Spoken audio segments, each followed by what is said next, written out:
একটা গণ অভ্যুত্থান পরবর্তী বাংলাদেশে এই ধরনের ঘটনা কোনোভাবেই গ্রহণযোগ্য না, কোনোভাবেই আমরা এটা আশা করি না।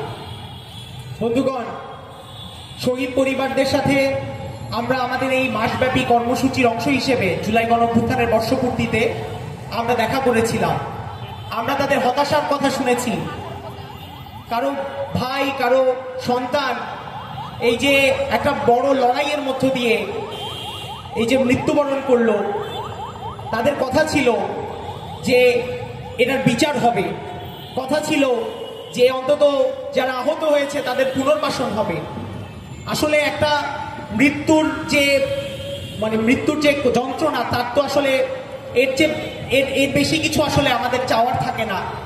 কিন্তু আমরা দেখলাম যে এই শহীদ পরিবারদের তারাই বলেছেন যে বিভিন্ন আয়োজনে ডাকা হচ্ছে, যাচ্ছেন, কিন্তু আসলে যে তাদের কথাগুলো যে চাওয়া, সেই চাওয়ার কিন্তু কোনো মূল্যায়ন সেটা হয়নি। বন্ধুগণ, আমরা দেখেছি যে এখানে শহীদদের মধ্যে শ্রমিক আছেন, শহীদদের মধ্যে নানান বর্ণের, নানান ধর্মের, নানান মতাদর্শের মানুষ আছেন। যে শ্রমিকরা এই জুলাই অভ্যুত্থানে শিক্ষার্থীদের পাশে দাঁড়িয়েছিল, সেই শ্রমিকদের ওপরই আবার অভ্যুত্থানের পর আমরা দেখেছি গুলি চলেছে। বকেয়া বেতনের দাবিতে, বকেয়া বেতন আদায়ের দাবিতে ঈদের দিনও শ্রমিকরা আন্দোলনে বসেছিল। বন্ধুগণ, আমরা দেখেছি যে যেই শিক্ষার্থীদের নেতৃত্বে আমরা, যে শিক্ষার্থীরা এই আন্দোলনে সংগঠক হিসেবে ভূমিকা পালন করেছি, আজ আমাদের রাজনৈতিক অধিকার হরণ করার নানান অপচেষ্টা চলছে।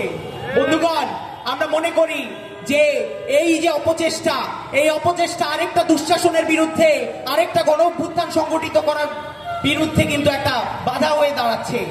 আরেকটা দুঃশাসনের বিরুদ্ধে যেন একটা গণ অভ্যুত্থান সংগঠিত না হতে পারে, সেই পথ রুদ্ধ করার চেষ্টাই কিন্তু আজকে শাসক গোষ্ঠী করছে।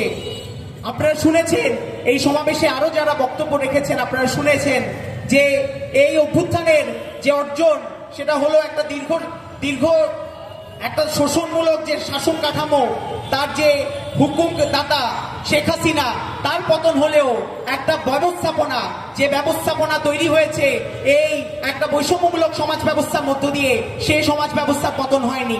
ফলে আজকে যখন ছাত্রদের এই রাজনৈতিক অধিকার, ছাত্র রাজনীতি বন্ধের পায়তারা, ছাত্রদের রাজনৈতিক হরণের চেষ্টা চলে, আজকে যখন নারীর উপর নিপীড়ন হলে সেই নিপীড়নকে নানাভাবে অস্বীকার করার চেষ্টা রাষ্ট্রের পক্ষ থেকে চলে, আজকে যখন দিনে দুপুরে বিভিন্ন মব সংগঠিত করে মানুষের ওপর আক্রমণ চালানো হয়, হত্যাকাণ্ড চালানো হয়, সেটা হোক কাউকে ছাত্রলীগ ট্যাগ দিয়ে, সেটা হোক নির্বিচারে, তার বিরুদ্ধে আজ দাঁড়ানোর মানেই হচ্ছে জুলাইয়ের আকাঙ্ক্ষাকে ধারণ করা।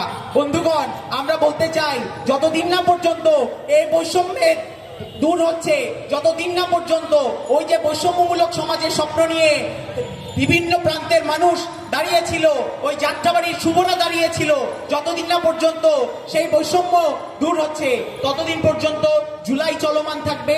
এবং এই লড়াইয়ে আমরা আছি, আপনারাও সামিল হবেন, সে আহ্বান রেখে আমি আমার বক্তব্য শেষ করছি। ধন্যবাদ।